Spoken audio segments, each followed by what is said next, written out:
মিথুন রাশি বা লগ্নের জাতক জাতিকারা আপনাদেরকে বলছি 2026 আপনাদের জীবনের এমন এক বছর যেখানে পরীক্ষা আর পুরস্কার পাশাপাশি চলবে। যেমন বৃহস্পতি থাকছে কোথায়? আপনার নিজের রাশিতে। বৃহস্পতি সেখানে মার্গী হবে বকরি থেকে, তারপর গিয়ে উঠবে তুঙ্গস্থ অবস্থায় আপনার দ্বিতীয় স্থান মানে কর্কট রাশিতে, আর বছরের শেষে সিংহ রাশিতে প্রবেশ করে নতুন আলোর সূচনা করবে। কিন্তু মনে রাখবেন 26শে জুলাই শনিদেব বকরি হলে আপনার ধৈর্য, বিশ্বাস আর পরিশ্রম তিনটেরই পরীক্ষা নেবে আপনার ভাগ্য। তাহলে চলুন দেখি জীবনের প্রত্যেকটা ক্ষেত্র, স্বাস্থ্য থেকে প্রেম, চাকরি থেকে সন্তান,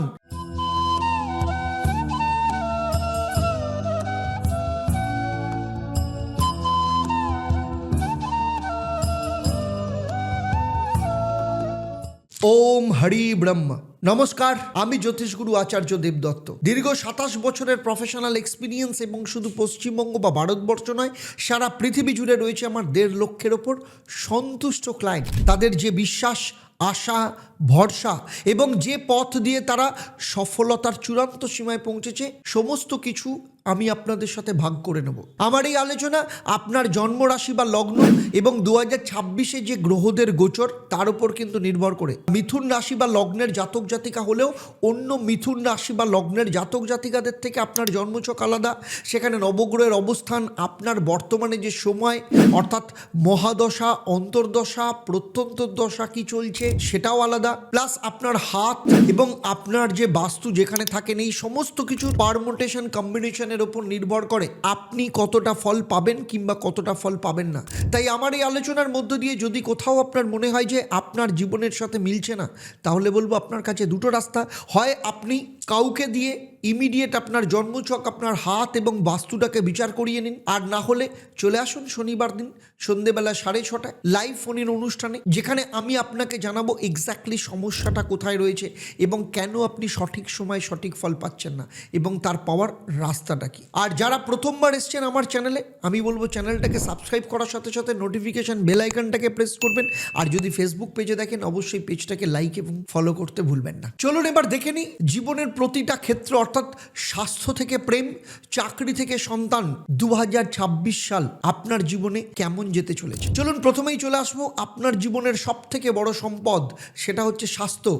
শরীর নয়, মনের লড়াই বছরের শুরুতে আপনি বুঝবেন। আপনার শরীর ঠিক আছে কিন্তু মন কোথাও যেন ছুটে চলে বেড়াচ্ছে। চিন্তা, অনিদ্রা এবং অজানা ভয় আপনাকে কিন্তু ক্লান্ত করে তুলবে। কিন্তু 11ই মার্চ বৃহস্পতি আপনার নিজের রাশিতে বকরি থেকে মার্গী যখন হবে, তখন আপনার ভেতরের আলো ধীরে ধীরে জ্বলে উঠবে। তারপর আসছে জুন মাস। জুন মাসে যখন বৃহস্পতি আপনার দ্বিতীয় স্থানে কর্কটে গিয়ে তুঙ্গস্থ হবে, তখন আপনি বুঝবেন আপনার মানসিক শক্তি আর আত্মবিশ্বাস ফিরে এসেছে। আবার 26শে জুলাই থেকে 11ই ডিসেম্বর এই সময়টা শনিদেব বকরি থাকবে, ফলে এই সময় ঘুম, মানসিক চাপ আর কাজের চাপ বাড়বে আপনার। এই সময়ই আপনাকে শিখতে হবে কিভাবে মনকে শান্ত রাখতে হয়, কারণ শরীরকে ভালো রাখতে গেলে মনকেও কিন্তু একটু বিশ্রাম দিতে হয়। চলুন এবারে চলে আসবে পরবর্তী সেক্টর, সেটা হচ্ছে আপনাদের আর্থিক অবস্থা কেমন যাবে 2026, সঞ্চয় কি হবে। দেখুন, ধীরে ধীরে স্থিতি বছরের প্রথম 3 মাস, কারণ শনিদেব যা কিছু স্থিতি ধীরে ধীরে নিয়ে আসে। প্রথম 3 মাসে টাকা আসবে কিন্তু খরচের হারও থাকবে। 11ই মার্চের পর আপনার অর্থভাগ্য ধীরে ধীরে খুলতে শুরু করবে যখন বৃহস্পতি বকরি থেকে মার্গী হবে। তারপরে জুনে 2রা জুন যখন বৃহস্পতি কর্কটে গিয়ে তুঙ্গস্থ হবে, তখন আপনার জীবনে আর্থিক স্থিতি আসবে, বেতন বৃদ্ধি পাবে, ব্যবসায় লাভ এবং নতুন ইনকাম সোর্সের সম্ভাবনা কিন্তু তৈরি হবে। আর বছরের শেষ দিকে রাহু যখন মকরে প্রবেশ করবে, তখন হঠাৎ করে একদিকে খরচ বাড়বে, সেটা বাড়ি, সন্তান বা স্বাস্থ্যের পেছনে ব্যয় হবে। তাই সঞ্চয় করুন, কারণ ডিসেম্বরের শেষ দিকেই আপনার সেই সঞ্চিত টাকা কিন্তু প্রয়োজন হবে। তাই এখন থেকে সঞ্চয়ের প্ল্যান করুন। আমরা সবাই কিছু না কিছু খুঁজে বেড়াই, শান্তি, ভালোবাসা, কিন্তু যিনি বলেছিলেন জীবে প্রেম করাই ঈশ্বর প্রাপ্তির পথ, সেই ঠাকুর শ্রী শ্রী রামকৃষ্ণ পরমহংসদেবের বাণী আজও আমাদের পথ দেখায়। এই অন্তরের ঈশ্বরকে জাগিয়ে তুলতেই আমরা গড়েছি Ishwar foundation, inner spirituality and wisdom organisation of Shri Ramakrishna Paramahansadev. আমাদের স্বপ্ন একটা আশ্রম, এক মন্দির, যেখানে ধর্ম নয় মানবতা হবে একমাত্র পুজো। আপনিও আসুন, এই যাত্রায় অংশ নিন, কারণ আপনার ছোট একটা অংশগ্রহণেও একদিন অন্তরের ঈশ্বরকেও কিন্তু খুঁজে পাওয়া যাবে। আর ইনভেস্টমেন্টের ক্ষেত্রে বলবো দূরদৃষ্টির সময় হচ্ছে জুনের আগে বড় বিনিয়োগ থেকে একটু বিরত থাকুন। 2রা জুনের পর বৃহস্পতি আপনার দ্বিতীয় স্থানে তুঙ্গস্থ হবে, তখন জমি বাড়ি বা লং টার্ম ইনভেস্টমেন্টের জন্য অত্যন্ত শুভ।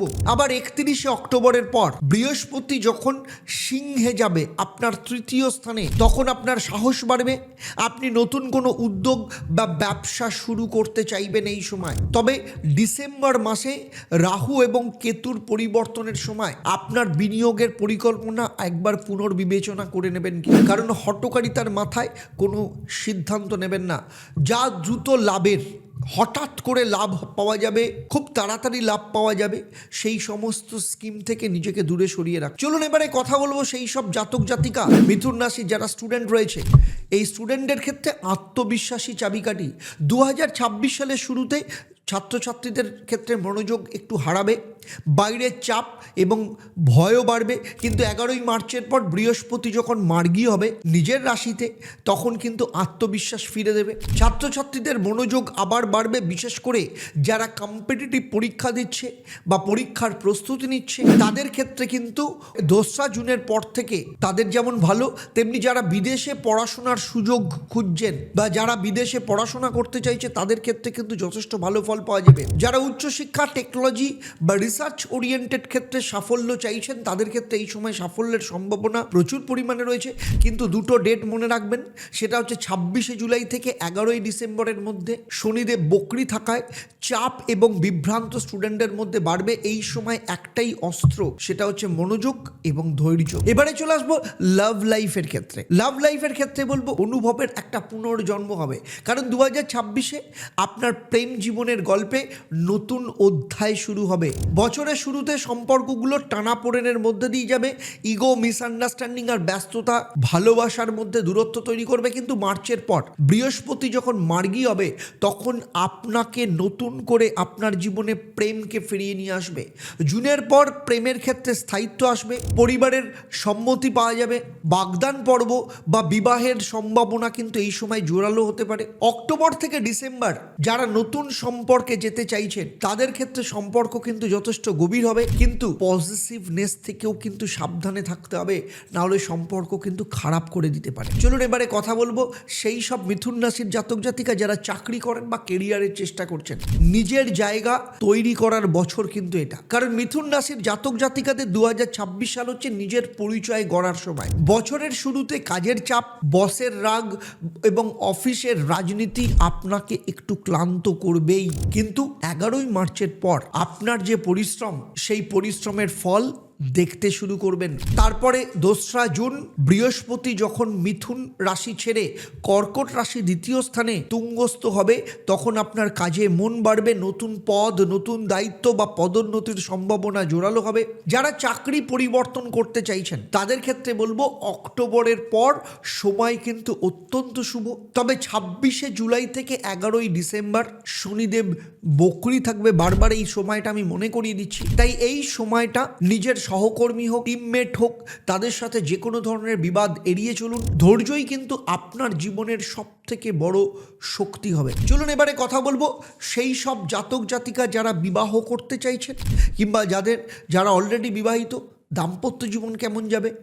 ভারসাম্যের বছর সম্পর্কের ক্ষেত্রে এই বছর, কারণ বছরের শুরুতে বিবাহিত জীবনে একটু মানসিক দূরত্ব দেখা দিতে পারে, ফ্যামিলি রেসপন্সিবিলিটি আর কাজের চাপের মধ্যে সম্পর্কে একটু টান উত্তেজনা থাকবে, কিন্তু মার্চের পর পরিস্থিতি উন্নতি হবে। জুন থেকে অগাস্ট দাম্পত্য জীবনে বোঝাপড়া এবং ভালোবাসা ফিরে আসবে। অক্টোবরের পর যারা সন্তান পরিকল্পনা করছেন তাদের ক্ষেত্রে কিন্তু অত্যন্ত শুভ সময়। এই সময় সন্তান প্রাপ্তির যোগ কিন্তু ভীষণভাবে রয়েছে, কারণ বৃহস্পতি সিংহে যাওয়ায় পরিবারের আনন্দের খবর কিন্তু আসার সম্ভাবনা রয়েছে। তাই যারা সন্তান নিতে চাইছেন, আবার বলছি জুন থেকে ডিসেম্বরের মধ্যে অত্যন্ত শুভ সময়। বৃহস্পতির পঞ্চম ঘরে দৃষ্টি থাকলে সন্তান লাভ এবং কনসেপশনের ইঙ্গিত অত্যন্ত পরিমাণে দেবে। আর যাদের সন্তান রয়েছেন তাদের সন্তানের পড়াশোনা বা স্বাস্থ্যের উন্নতি জুনের পর থেকে হবে। চলুন এবারে কথা বলবো সেই সব জাতক জাতিকা মিথুন রাশির যারা ব্যবসা করেন। ব্যবসার ক্ষেত্রে নতুন দিগন্ত খুলতে চলেছে, কারণ যারা ব্যবসা রয়েছেন এই বছরটা প্রথম দিকটা একটু ধীরগতির যাবে, কিন্তু মার্চের পর থেকে ক্লায়েন্ট অর্ডার এবং ইনকাম বাড়তে শুরু করবে।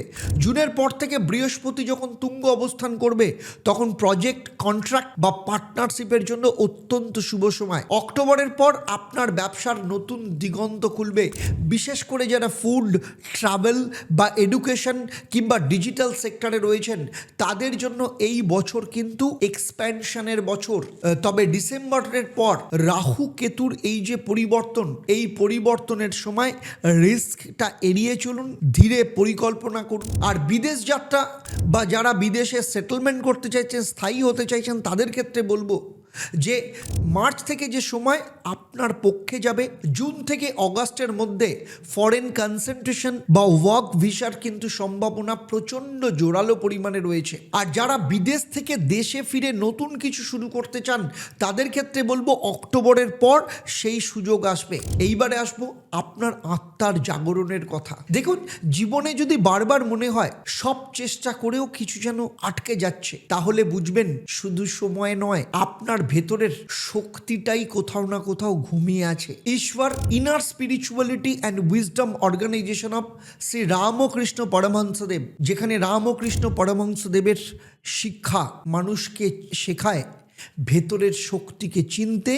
নিজের ভয়কে জ্ঞান এবং ভালোবাসায় পরিণত করতে।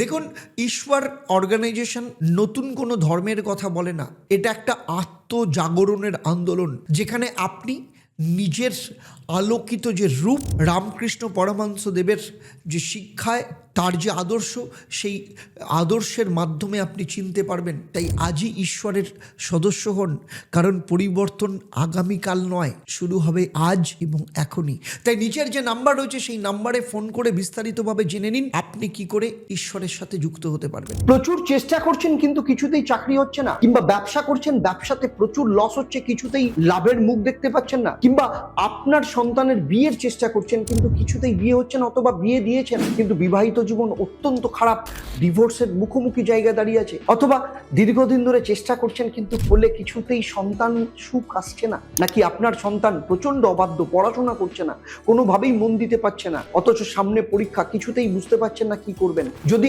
এমন কিছু সমস্যা থাকে যেগুলো নিয়ে আপনি ভাবছেন যে আপনি আর জীবনে বেরোনোর রাস্তা খুঁজে পাচ্ছেন না, প্রচন্ড বিভ্রান্ত, মানসিক দিক থেকে ক্লান্ত, মানসিক অশান্তিতে ভুগছেন, তাহলে আমি বলবো, আমি জ্যোতিষগুরু আচার্য দেবদত্ত, 27 বছরের অভিজ্ঞতা এবং 1.5 লক্ষের ওপর যে সন্তুষ্ট ক্লায়েন্ট সারা পৃথিবী জুড়ে রয়েছে, তাদের ভরসা এবং বিশ্বাস নিয়ে আমি কলকাতায় গড়িয়াহাট এবং হাতিবাগান, সেই সাথে শিলিগুড়ি, তমলুক এবং বর্ধমানে অফলাইন চেম্বারে কিংবা অনলাইনে সরাসরি আমার সাথে কথা বলতে, আমার সাথে কনসালটেশন বুক করার জন্য নিচের নাম্বারে এক্ষুনি যোগাযোগ করুন। চলুন এবারে দেখে নেব আপনার ক্ষেত্রে লাকি মন্ত্র। এই পুরো বছরের লাকি মন্ত্র হচ্ছে ওম হ্রিং নমঃ শিবায়। আর এই মন্ত্রটা প্রতিদিন করলে আপনার মনের ভয়, অনিশ্চয়তা এবং বিভ্রান্তি দূর হবে, আর ভাগ্য নিজেই কিন্তু আপনাকে পথ দেখাবে। চলুন এবারে চলে আসবো আপনার ক্ষেত্রে মহা উপায়। শনিবার দিন কোনো গরিব মানুষকে কালো তিল দান করুন বা আপনার সাধ্যমতো সাহায্য করুন, কিন্তু সেখানে অবশ্যই কিন্তু সেবা মনোভাবে থাকবে। সেবাই কিন্তু সব থেকে পরম ধর্ম। আর বৃহস্পতিবার হলুদ কাপড় পরে পুজো দিন, রবিবার সকালবেলা সূর্যদেবকে জল দিন লাল ফুলের সাথে, মানে যখন জল দেবেন সেখানে লাল ফুল মিশিয়ে সূর্যদেবকে জল দেবেন। আর কি করবেন, বাস্তুর ক্ষেত্রে মহা উপায়, বাড়ির পূর্ব দিকটা সবসময় খোলা এবং আলোকিত রাখুন, ওখানে মাটির প্রদীপ সন্ধেবেলায় জ্বালাবেন, আপনার ভাগ্য কিন্তু উজ্জ্বল হবে। পশ্চিম দিকে ভারী জিনিস রাখলে আপনার জীবনে স্থিরতা বাড়বে। সুতরাং যে মহা উপায়গুলো বললাম সেই মহা উপায়গুলো মেনে চলুন। আর যারা যারা এই মহা উপায় এবং মন্ত্র পালন করতে চাইছেন অবশ্যই নিচে কমেন্টে জানাবেন। আর যারা ঈশ্বরে যুক্ত হতে চাইছেন তারাও নিচে কমেন্ট করে জানাবেন। মিথুন রাশি নিয়ে আমার এই আলোচনা আপনাদের কেমন লাগলো অবশ্যই কমেন্ট করে জানাবেন। আপনাদের প্রত্যেকটা ফিলিংস, আপনাদের প্রত্যেকটা মতামত অবশ্যই আমাকে কমেন্ট করে জানাবেন। আর যদি ভালো লাগে তাহলে অবশ্যই অন্যদের শেয়ার করবেন। আর যারা প্রথমবার চ্যানেলে দেখছেন চ্যানেলটাকে সাবস্ক্রাইব করুন, নোটিফিকেশান বেল আইকনটাকে প্রেস করুন। আর যদি ফেসবুক পেজে দেখেন অবশ্যই পেজটাকে লাইক এবং ফলো করতে ভুলবেন না। আর যারা চাইছেন যে আমার সাথে সরাসরি যোগাযোগ করতে, পার্সোনাল কনসাল্ট করাতে, আপনার অনলাইন কিংবা অফলাইনে, তাহলে নিচের নাম্বারে ফোন করে আপনারা অবশ্যই বুক করতে পারেন। তাহলে আজকের মতো বিদায় নিচ্ছি। আবার দেখা হবে আপনাদের সাথে কবে? পরবর্তী রাশি কর্কট রাশির জাতক জাতিকাদের নিয়ে। আপনারা আপনাদের পরিবারের সাথে ভালো থাকুন, সুখে থাকুন, শান্তিতে থাকুন, সুস্থ থাকুন এবং নিয়মিত দেখতে থাকুন অ্যাস্ট্রোনমার আচার্য দেবদত্ত এবং লাইভ ফোন ইন অনুষ্ঠান প্রত্যেক শনিবার সন্ধেবেলা 6:30 থেকে। তাহলে ভালো থাকুন আর আমার সাথে একসাথে বলুন ওম একাং ব্রহ্ম প্রেমং পরমম, অর্থাৎ ব্রহ্ম তো এক, কিন্তু তাকে পাওয়ার রাস্তা প্রেম দিয়ে। নমস্কার, ভালো থাকবেন।